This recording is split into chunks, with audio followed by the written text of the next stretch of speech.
Hi, and welcome to the latest episode of the Tiny Brains podcast. I'm Kevin Joyce, CEO at Tiny Brains, and with me is Peter Graham, the Brigadier of Brains. Good afternoon, all. So, if you haven't watched us before, which I'm sure you probably have by now, we've been doing this a while, um, this podcast is essentially a recap of the biggest news stories in XR from the previous week. And today we're going to jump into one that I actually don't think is very big. Yeah. Well, Meta Quest 3 was not only discounted, but they announced a brand new bundle, which, yeah, I kind of like, unless you're really into Gorilla Tag. Mm, Okay, firstly, it's not a brand new bundle. It's been available for nearly a year now. I have mentioned it to many people previously. And secondly, the discount is only in America. So, yeah. Okay. Well, I didn't really actually even realize that this Amazon exclusive was had been available for so long. You never mentioned it to me, Kev. But yes, I think it popped back up again because during Amazon Prime Day last week, Quest was discounted. It went down to $250 for the 128 gig version, or about $330 for the larger 256 gig version. And like you say, wasn't available here in the UK. It was a US only deal for some reason. So that was a bit stink. But yeah, $250 for Quest 3 is a really good deal. And you could also get as we say, the Gorilla Tag bundle, which is like you get some digital assets and some, in-game currency if you like that sort of thing. Um, or there's the 256 gig model still comes with Batman Arkham Shadow, as far as I'm aware, which is a better game, isn't it? Better game. Much better to go to Batman. so Yeah. if you were in the United States of America specifically, it's not even North America, it's just the United States of America, Mm. and that you were looking for a Quest, you missed out if you didn't get one because it was a good deal. It was a good deal for 2 days. Yeah. Yeah. But there's never been So a next deal. up, we have more hardware news. More hardware news indeed, Kev. Sorry. Yes. Oh, keep going, keep going. Don't you worry. Okay. We have more hardware news, this time in the form of a leak. We do. Samsung Project Muhan, as we all know it. A new leak has arrived with some images, as we always like a few images rather than just more talk-based rumors. And this showcases what are supposedly going to be the controllers for Project Muhan. And these decidedly look very Quest-like. Yeah, there's they're controllers. They've got sticks. They've got buttons on. And if you look at your Quest controllers for Quest 3 or Quest 3S, you'll know what they look like. But I'll put an image here so you can also see it. What's also interesting is that the leak suggests that the headset will be called Galaxy XR, which isn't too much of a leap of the imagination, really, is it, Kev? Um, yeah. So yeah, No, that's it's pretty much what to expect after their flagship phones. precisely that. And we did get some more images of the actual headset itself. Now, while we've seen the headset many times, we've seen it in videos, it's been showcased at events. These images, these are essentially they're renders, they're not photographs. Showcase the sensors, so we get a bit more of a look at the sensors, and it is fairly packed. There's what we can tell, because Samsung hasn't released any specs at the moment. It looks like it has six tracking cameras, a couple of color pass-through cameras. There's going to like a depth sensor, and maybe there's going to be some internal eye tracking cameras, about four of those as well. So it's packed full of sensors. But you would expect that for a headset that is going to retail at moment, we've only got a broad number, which is $1,800 to $3,000. So That's quite a broad number, that is quite a broad number. quite a Still, broad still range. some Pro Apple Vision Pro. So we'll have to wait and see. And the last rumor is that this is all going to be revealed officially on the 21st of October. So less than what, a couple of weeks away, hopefully. So yet another rumor about official reveal date because we've had like eight so far. But Well, yeah, I mean, Samsung have confirmed they are going to do something in 2025. They are announcing it in 2025. So this could be it. yes, that's where I was going. We know it's coming. The official announcement's coming this year, but we have had so many rumors as to when. but the time is running out.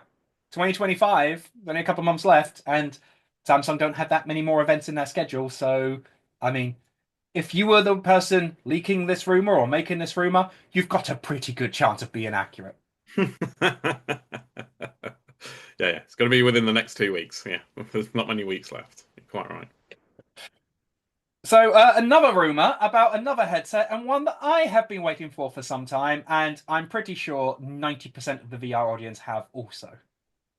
So keen to see this arrive. We need a Valve Index sequel, don't we? We need something new. And whether we've known it as Decade for a good few years. Now the current name floating around is Steam Frame, but again, that's been data mined, so we don't know if that's going to be 100% true.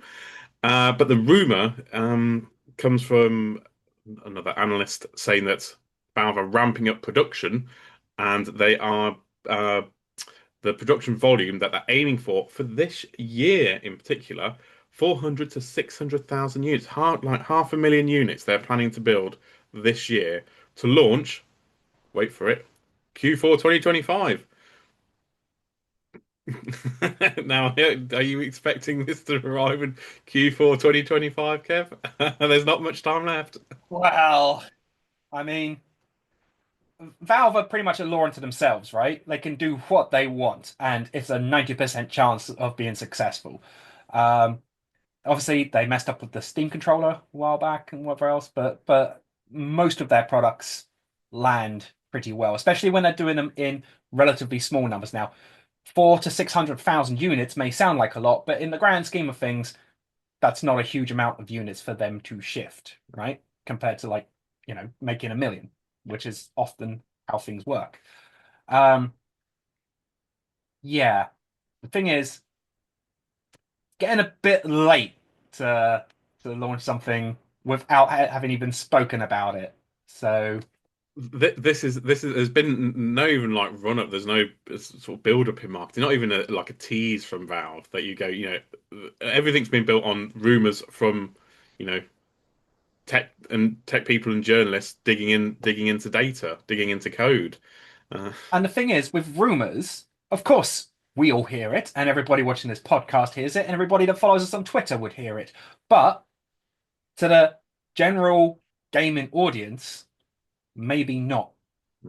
And to the PC VR or to the VR people who are looking to, maybe they've got a Quest 3 and they love it and they're looking to get something a bit better, but they're not involved in this spectrum, they probably won't have heard about it either, these rumors. So, I mean, Valve, I'm sure you're doing something amazing, and I'm sure 400,000 units isn't going to be that hard for you to shift, but please say something. Maybe we'll have to wait until CES. I'm thinking more CES rather than suddenly just dropping it out of the blue. Well, it's possible, but Valve, I don't think have ever done anything at CES. I think No? it's more likely that a selection of influencers and press will be invited to Valve's headquarters to sample it, and then an announcement will come with hands-ons, much like they did with the original Index. Very, very true. Very true. That Valve will do it their own way, Um, as they do with everything. as I say, yeah, law unto themselves. Hmm. So best of luck. Please send me one. There Please. we go. Um, Next up, we have something from how do you pronounce this? Blumhouse? Blumhouse? I would say Bloomhouse. Yes. Yeah, Okay. something more tangible. Let's move away from rumors.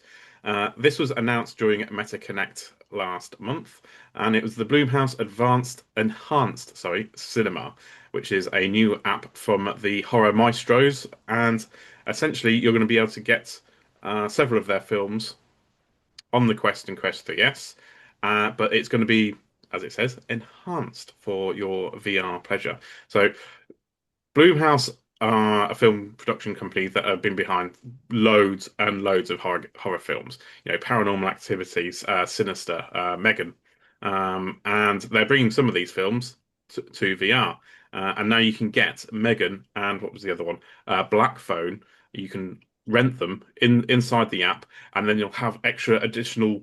It's still a 2D film, but you'll have extra additional features which will like make it more immersive. Things will jump out of you at the screen like you're at the a 3D cinema. I assume I've not watched it yet. And essentially, you can rent these films for $5. You can then watch them up to three times over like a 48-hour period. Once you watch the first one, you've got 48 hours to watch them a couple more times if you want to. And that's essentially it. And yeah, that's kind of cool. Brings an extra some if you're a horror fan, especially this time of year.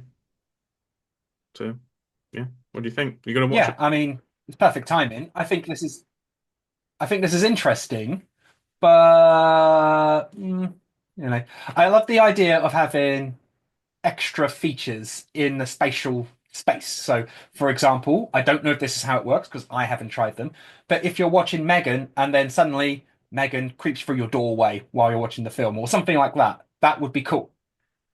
But yeah, Hmm. I'm not sure I'm sold. Well, we won't be sold in the UK anyway because it's a US only app for starters, and they are virtual environments, so you won't be seeing it inside your own living room. Hmm. So yeah, Megan might pop out of a virtual door, but who knows? We'll have to wait and see.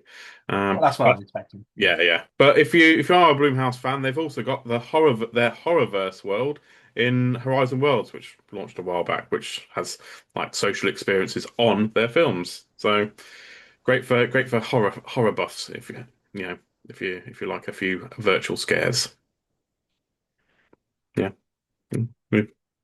Speaking of horror experiences, we've got an old one coming back now. Yeah. Now, at the end of this podcast, we always like to wrap up with some gaming news, and this one, honestly, was pretty left wing for me. It was like out of nowhere. Yeah, well, it's same for me too.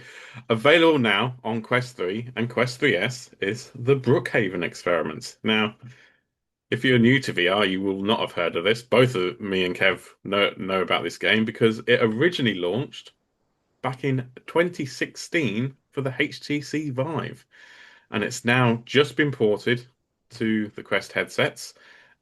Out of nowhere, there was, Phosphor Studios haven't made any mention of this, and it's just come out of nowhere. And it was one of the original sort of horror wave shooters. It inspired a lot of stuff that came from it, followed in the future.